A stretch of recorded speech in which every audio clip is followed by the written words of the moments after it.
Bismillahirrahmanirrahim. Assalamualaikum warahmatullahi wabarakatuh. Kita akan membahas tentang ikatan kimia. Pada materi ini, sebelum kalian memahami apa itu ikatan kimia, tolong dipahami betul tentang sifat periodik unsur berupa keelektronegatifan dan sifat logam dan non-logam suatu unsur. Karena dua topik tersebut itu akan menjadi suatu pegangan yang akan kita gunakan dalam memahami lebih detail lagi tentang ikatan kimia, ya. Nah, apa sih yang dimaksud dengan ikatan kimia? Ikatan kimia dapat didefinisikan sebagai suatu efek yang dihasilkan ketika dua atom saling didekatkan satu sama lain sehingga energinya menjadi lebih rendah dibandingkan dengan energi awal sebelum keduanya berikatan, ya. Jadi ikatan kimia ini merupakan suatu efek ketika dua atom didekatkan satu sama lain.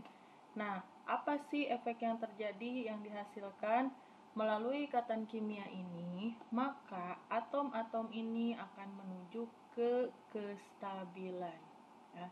Jadi dengan adanya ikatan kimia, yang terjadi pada atom-atom itu adalah menjadi stabil, ya.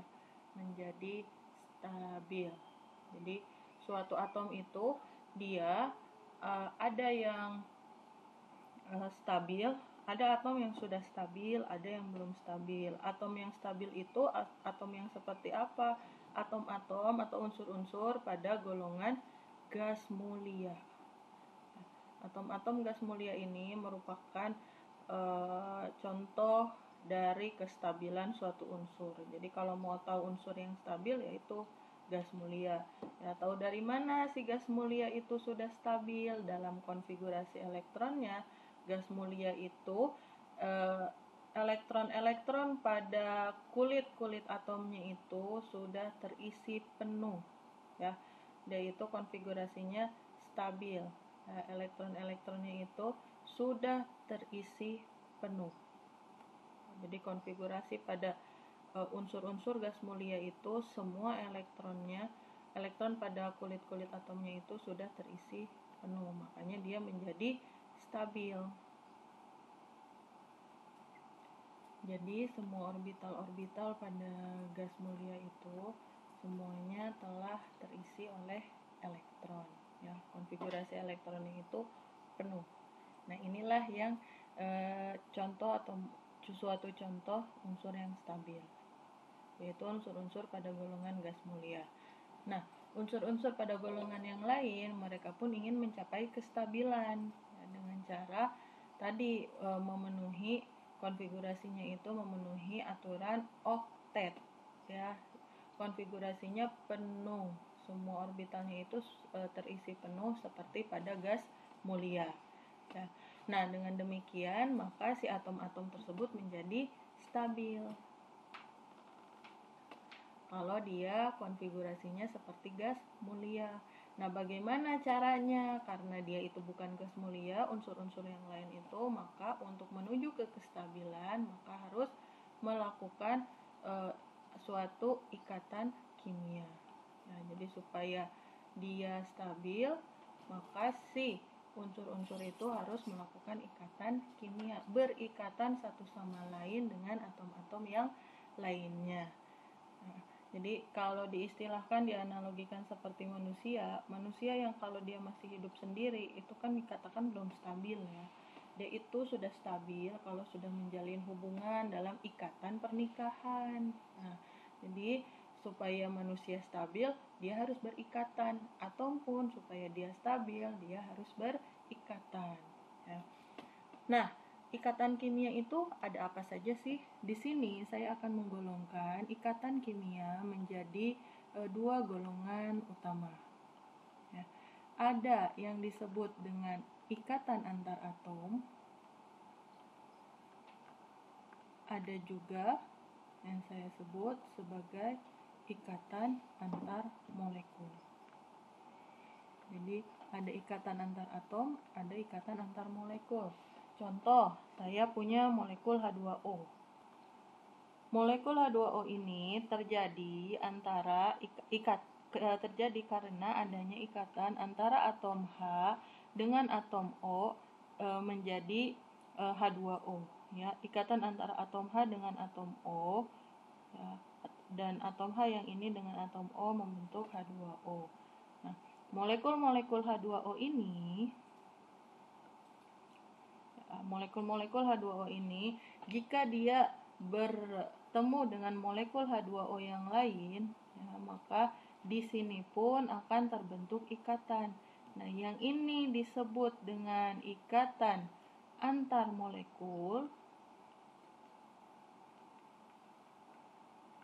sedangkan yang ini disebut sebagai ikatan antar atom. Jadi apa bedanya ikatan antar molekul dengan ikatan antar atom? Kalau ikatan antar atom terjadi antara atom-atom dalam molekul yang sama. Ya, jadi terjadi antara atom-atom, ini ada atom H dengan atom oksigen berikatan, tapi dalam satu molekul H2O. Ya, dalam satu molekul H2O. Ini disebut sebagai ikatan antar atom. Nah, hidrogen juga bisa berikatan dengan oksigen, tapi dalam molekul yang berbeda. Nah, kalau ikatan antara atom hidrogen dengan oksigen dalam molekul yang berbeda disebut sebagai ikatan antar molekul. Kalau ikatan antar atom, ikatan antara atom-atom dalam molekul yang sama. Kalau ikatan antar molekul, ikatan antara atom-atom dalam molekul yang berbeda. Ya. Nah, ikatan antar molekul ini seringkali disebut sebagai gaya antar molekul. Jadi ini bukan ikatan yang sebenarnya ya. Sebenarnya ini merupakan suatu gaya antar molekul. Nah, ikatan antar atom yang akan kita bahas di sini ada 3. Ya, ada ikatan ion. Ya, nanti kita akan membahas baik itu ikatan ion. Ada juga ikatan kovalen, dan yang terakhir ada ikatan logam. Jadi ada 3 jenis ikatan yang akan kita bahas, baik itu ikatan ion, ikatan kovalen, dan ikatan logam. Sedangkan kalau ikatan antar molekul atau gaya antar molekul yang akan kita bahas itu mulai dari ikatan hidrogen dan gaya van der Waals. Gaya van der Waals. Nah, gaya van der Waals yang akan kita bahas ada 2. Ada gaya dipol-dipol dan juga gaya London. Nah, inilah bahasan-bahasan yang akan kita bahas dalam ikatan kimia. Ya, mulai dari ikatan ion, ikatan kovalen, dan ikatan logam yang merupakan macam-macam ikatan antar atom. Kemudian kita juga akan membahas ikatan hidrogen, gaya van der Waals yang terdiri dari gaya dipol-dipol dan gaya London yang merupakan bagian dari pembahasan ikatan antar molekul. Nah, demikian pendahuluan dari ikatan kimia. Jangan lupa ya untuk lebih memahami ikatan ion itu apa, ikatan kovalen apa, ikatan logam itu seperti apa. Kalian pelajari terlebih dahulu, pelajari kembali tentang keelektronegatifan dan sifat logam dan non-logam dari suatu atom. Ya, terima kasih. Assalamualaikum warahmatullahi wabarakatuh.